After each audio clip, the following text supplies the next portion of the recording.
Khalid ibn al-Walid had earned a reputation long before the Battle of Yarmouk began.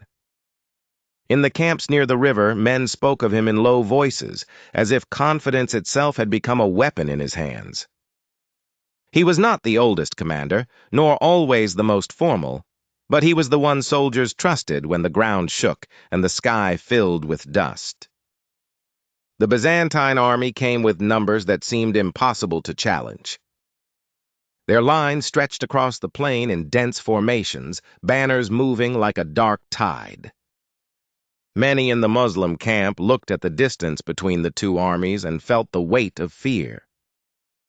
Khalid walked among them quietly, studying faces, listening to the sound of armor, checking the wind. He did not promise easy victory. Instead, he spoke of discipline, patience, and the moment when hesitation could destroy courage. On the first clashes, the fighting was fierce and uncertain. Waves of cavalry struck, retreated, and struck again. The battle seemed to shift every hour, as if the plain itself could not decide who would hold it. Khalid moved rapidly from place to place, sending riders where pressure was greatest, rescuing weak points before they collapsed. He saw the battlefield not as a single line, but as a living shape that changed with every decision. Then came the turning point.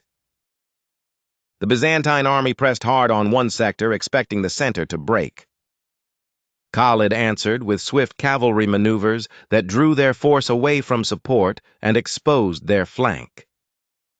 Dust rose in thick clouds as his riders appeared where they were least expected. Confusion spread through the enemy ranks. What had seemed like a wall began to fracture. Still, the victory was not granted by one bold charge alone. Khalid understood that an army's strength could fail if its spirit failed first. He ordered firm defenses, counterattacks at the right moment, and strict coordination between units that could easily have become isolated. Even when food was scarce and exhaustion deepened, he kept the army focused on the next task rather than the scale of the enemy before them. By the end of the battle, the plain was silent except for the wounded and the wind. The Byzantine forces had retreated, leaving behind a battlefield that had changed the course of history. Khalid stood where the fighting had been hardest, looking not triumphant, but calm, as though the result had been earned by clear thought rather than pride.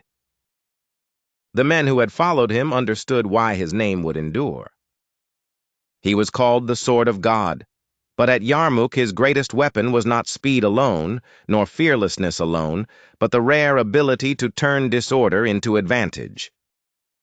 The battle revealed a commander who could see farther than others, move faster than others, and remain steady when the world around him was breaking apart.